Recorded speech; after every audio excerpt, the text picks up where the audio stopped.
ఈ రోజులల్లా లంగలు దొంగలు మంచోళ్ళు అవుతున్నారు, మందికి మంచి చేసినోళ్ళు దొంగలు అవుతున్నారు. నీతిగా ఉన్నోన్నే గోతులేయాలని చూస్తున్నారు. ముచ్చటేందంటే సినిమాలల్లా విలన్ గా యాక్టింగ్ చేసే సోను సూద్ ఎరికే కదా. ఆగో ఆయనకు అరెస్ట్ వారెంట్ పంపిందట పంజాబ్ రాష్ట్రంలో ఉన్న లుధియానా కోర్టు. కరోనా కాలంలో ఎంతో మందిని ఆదుకున్నాడు, గరీబ్ల గల్మలకు కోరింది పంపిండు. అయ్యా సోను సూద్ కష్టాలల్లో ఉన్నా అంటే దేవుని తీరుగా ఆదుకున్నాడు. అసోంటి మనిషి ఏం తప్పు చేసిండు, ఎందుకు అరెస్ట్ వారెంట్ ఇయ్యాల్సి వచ్చింది అంటే సోను సూద్ పేరును ఏదో మోసం చేసిన కేసులో సాక్షిగా రాసిండ్రట. ఆ కేసు వాదనకు వచ్చినప్పుడు సోను సూద్ కోర్టుకు పోతలేడట, సాక్ష్యం చెప్తలేడట. అట్లయితే కేసు కొలిక్కొస్తదా? కోర్టు చాలా సార్లు సమన్లు పంపినా పోలేదట. అరే కోర్టు చెప్పినా నువ్వు రావా, కోర్టులంటే నీకు గౌరవం లేదా అని ఏకంగా అరెస్ట్ వారెంట్ కి ఆర్డర్ ఇచ్చిందట కోర్టు.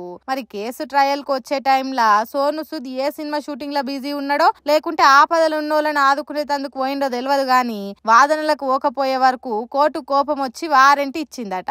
అసలు కేసు పెట్టింది ఎవల మీద పెట్టిండో కానీ నడుమిట్ల సాక్షిగా సోను సూద్ పేరు రాసే వరకు ఇగో గింత కాడికి వచ్చింది వ్యవహారం. సోను సూద్ మాత్రం ఎవ్వలాగం కాకుండ్రి, అది ఉత్త కేసే ఏం కాదు అని అభిమానులకు చెప్పుకున్నాడట. కానీ చూడుండ్రి ఎంత మంచి పనులు చేసినా ఏదో ఓ తీరుగా చెడు జరుగుతున్నది, పాపం అని పోతే దోషం అన్నట్టే అవుతున్నది కథ.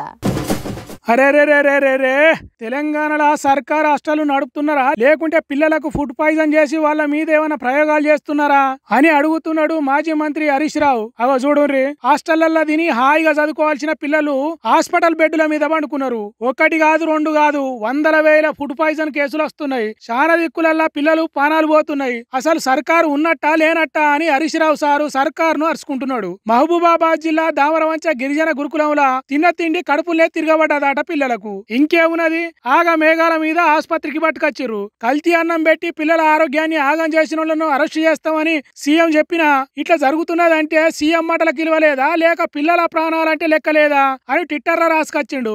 ఎక్కడేసిన గొంగడి అక్కడనే ఉన్నదన్నట్టు గురుకులాలు తయారైనాయి అని సర్కారు పనితీరును ఎద్దేవా చేసిండు. సీఎం రేవంత్ రెడ్డి మాటలు కోటలు దాటితే ఆచరణ మాత్రం అరుగు దాటతలేదన్నాడు. కాంగ్రెస్ పాలన కన్న పిల్లలను గురుకులాలకు తోలితే ఎప్పుడు ఏం జరిగేది తెలవకుండా అయింది తెలంగాణ పబ్లిక్ పరిస్థితి అని ట్విట్టర్ సాక్షిగా చెప్పిండు. ఇట్లా హరీష్ రావు సారు ఎన్నిసార్లు ట్విట్టర్ లో రాసుకొచ్చినా ఆ సారు చేతులే నొప్పి పెడతాయి, కానీ సర్కారు తీరులో మాత్రం ఏ మార్పు రాదు. హాస్టళ్లలో జరిగే ఫుడ్ పాయిజన్ పోదు. ఏందో ఏమో ఈ కాంగ్రెస్ సర్కార్ తీరు అని అంటున్నారు గురుకులాల పరిస్థితి తెలిసిన జనాలు.